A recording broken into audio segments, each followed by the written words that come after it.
araw, Felicians. Ito ang Tanglaw Pinoy, hatid sa inyo linaw ng pahagan, kami ang matuwid. Ako nga pala si Sophie Pengson, at ngayon ay kasama natin si... Ako nga po pala si Christian B. Cargo mula sa Pangkati, Kasampu, Ruby. Ngayon ay pag-uusapan natin ang usaping pagsali ng trans women sa Women's Month. Ngayon, Mr. Cargo, may tanong ako sa inyo. Ano masasabi mo sa trans women na pagsama raw sa Women's Month o buwan ng kababaihan?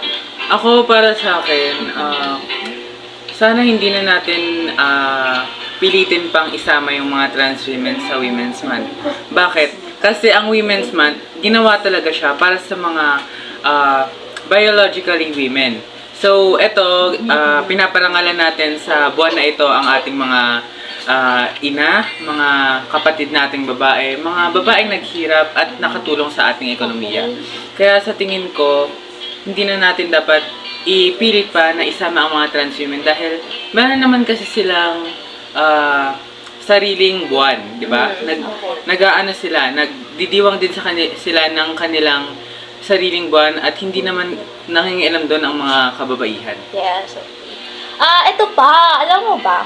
Bakit pala sa tingin mo yung mga taong umaagis na sumama ang trans women sa Women's Month? Ito naman ang tingin ko dyan. Medyo maganda to. Kasi, di ba alam naman natin dati na ang mga trans women o yung mga parte ng nasa LGBTQIA community is na-oppress sila or naaapakan sila sa lipunan natin. So tingin ko, yung mga trans women, gusto nilang isali yung sarili nila sa mga babae or sa Women's Month dahil gusto nilang ipakita na ang panahon ngayon ay inclusive na or gusto nilang ipakita sa sarili nila na hindi na katulad ng dati na na-oppress sila or kaya silang tapakan pa ng society. Pero sa tingin ko kasi, hindi na necessary yun na gawin pa or ipilit pa dahil mayroon naman silang sariling buwan na, ayun, sinabi ko kanina, mayroon na silang sariling buwan. And para sa akin ngayon, nabibigyan na sila ng boses sa ating lipunan. Kaya hindi na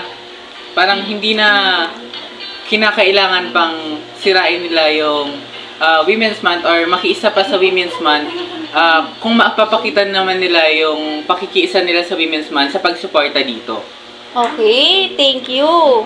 Eto pa, bilang mag-aaral ng hukom, paano masusuportahan ng Women's Month?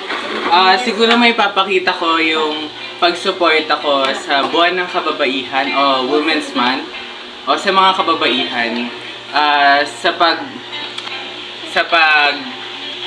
pag-honor nung kanilang month.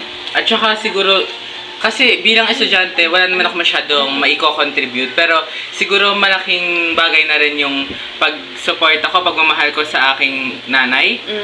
Okay.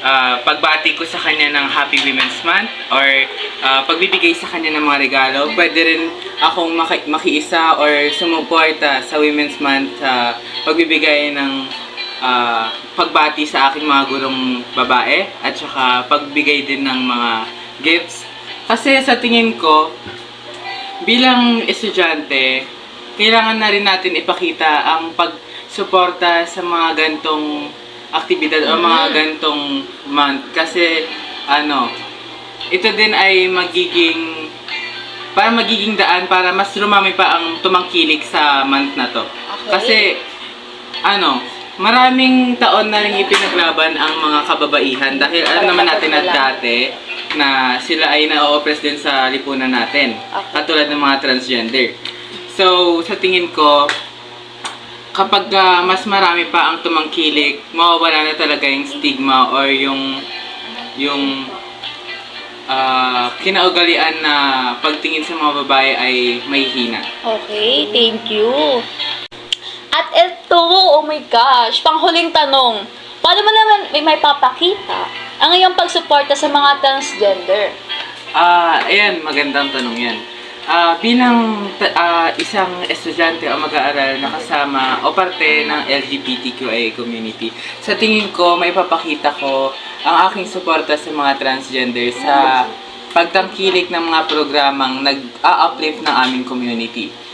Meron tayong mga programa na nakakatulong sa pag-uplift o pagpuksa ng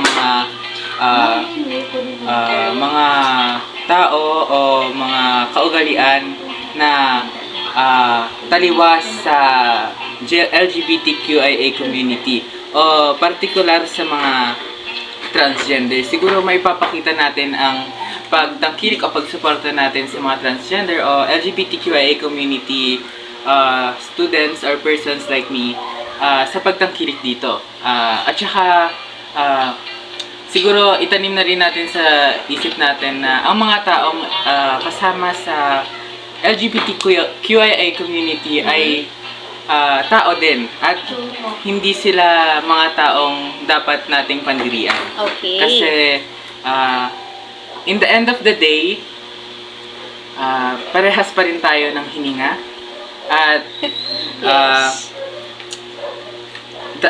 walang tao ang deserve na mayurakan ang kanilang pagkatao. Hey, thank you, Mr. Cargo. Salamat din. At ngayon lamang po ang aking mga tanong. Muli itong Tanglaw Pinoy, hatid sa inyo yung linaw ng pahayagan. Kami ang matuwid.